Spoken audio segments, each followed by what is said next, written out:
Sediento de ti, la palabra, fuente de vida. Reflexiones diarias del Evangelio con el sacerdote Tony Díaz. Este programa es patrocinado por los misioneros claretianos de la provincia de los Estados Unidos y Canadá. Iniciamos.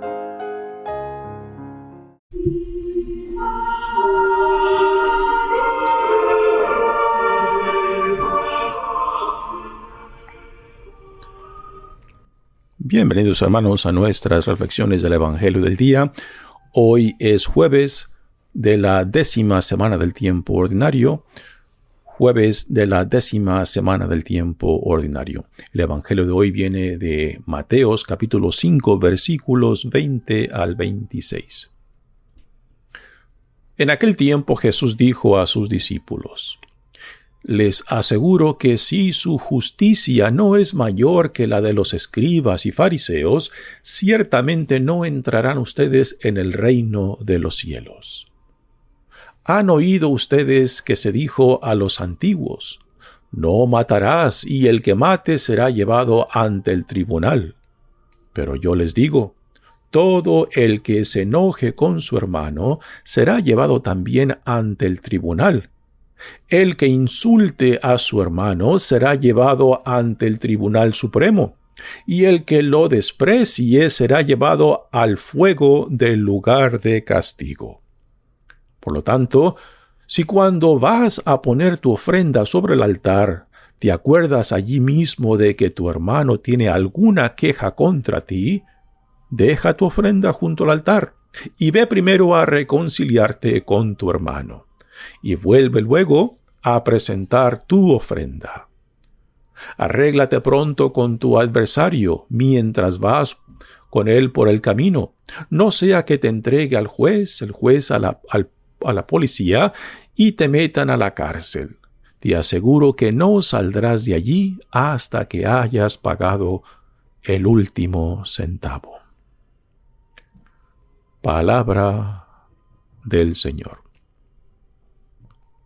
Muy bien, demos comienzo a nuestra reflexión de este Evangelio. Nuevamente continuamos en el Sermón de la Montaña y estamos en el capítulo 5. El Sermón de la Montaña cubre prácticamente 3 capítulos, del 5, 6 y hasta el final del 7. Y aquí es la continuación del Evangelio de ayer, donde Jesús nos dice que Él no viene a abolir la ley y los profetas, sino a darles plenitud y a cumplirlas. Y hoy vemos un ejemplo a lo que Jesús se refiere por darle cumplimiento, o sea, un sentido de la ley y los profetas más profundo.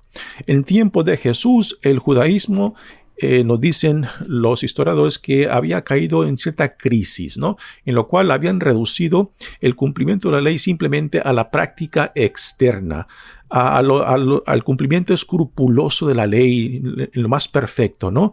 Pero no en la transformación del corazón, de donde brotan las intenciones y las motivaciones de cómo nos comportamos, cómo nos relacionamos, cómo tratamos a otros, el cual es la preocupación de Jesús, la transformación, la conversión de la persona desde el corazón, o sea, de donde brotan, de donde nacen las motivaciones y las inclinaciones en cómo nosotros nos desenvolvemos en el mundo, particularmente en relación con otros, con Dios, con el prójimo y con uno mismo. ¿Cuáles son los valores que uno cultiva? ¿Cuáles son los valores que informan sus decisiones, sus acciones?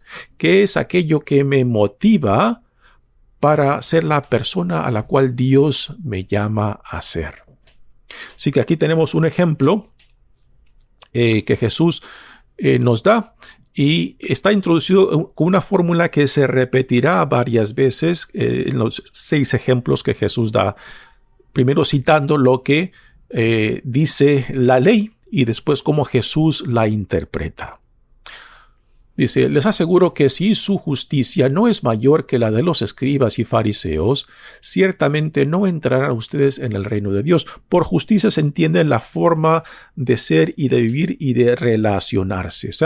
No simplemente justicia es un concepto ideal, no es simplemente un sentimiento, sino es la forma que uno se desenvuelve en el mundo, cómo uno trata a otros, cómo entabla sus relaciones, los valores que cultiva, que guían sus decisiones, todo esto entra dentro del concepto de la justicia.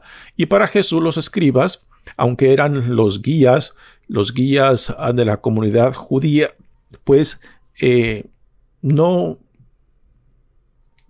daban un ejemplo digno de lo que enseñaban. Enseñaban algo que no practicaban. Y este es el problema fundamental que Jesús tenía con ellos.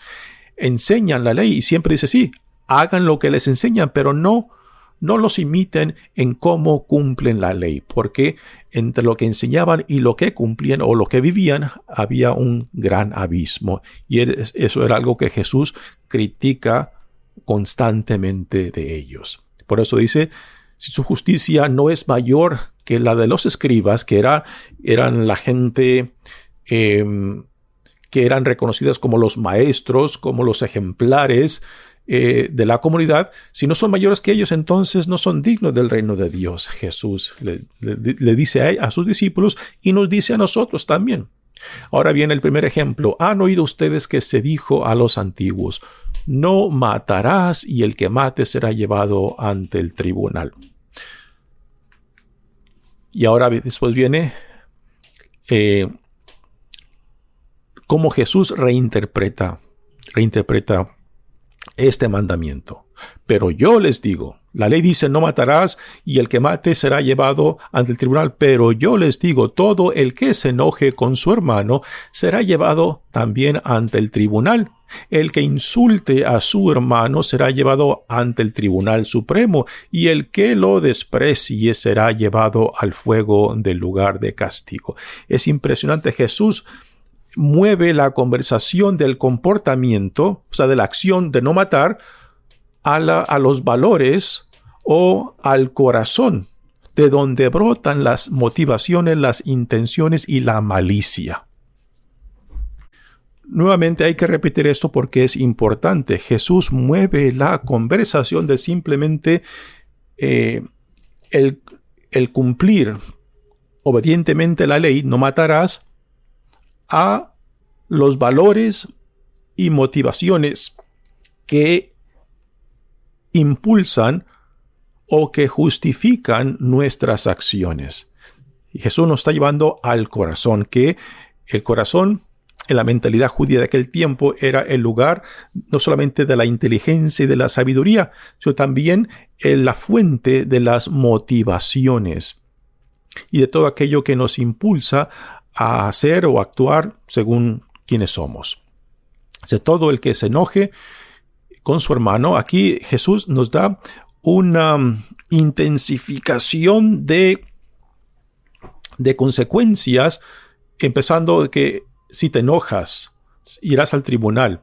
Si insultas a tu hermano, irás al Tribunal Supremo, una corte más alta, digamos, de la corte del condado, de la corte estatal, y después el que lo desprecie será llevado al fuego del lugar del castigo, digamos, la Corte Suprema, ¿no? Así que hay una intensificación de consecuencias según el trato al prójimo. ¿Y por qué Jesús nos lleva al corazón o a la fuente de nuestras motivaciones e inclinaciones? ¿Por qué? Porque la ira viene siendo el antesala del crimen o de la violencia. Y esto es algo muy interesante de que Jesús tenga esta sensibilidad, ¿no? Y no creo que sea único para Jesús. Ya diferentes místicos ya en aquellos tiempos también ya tenían esta noción de enfocarnos en la fuente donde salen nuestras motivaciones e inclinaciones para salvar, para rescatar a la persona. Y aquí Jesús nos está llevando al corazón, que es la antesala de la violencia y del crimen. Porque si logramos apagar la ira, si logramos apagar la furia del odio y del rencor, pues entonces esto puede prevenir peores consecuencias violentas o retalías a personas cuando nosotros no tenemos control o simplemente no nos dejamos sanar esas heridas, ¿no? Cuando actuamos desde el odio, desde el rencor, las consecuencias casi siempre son violentas.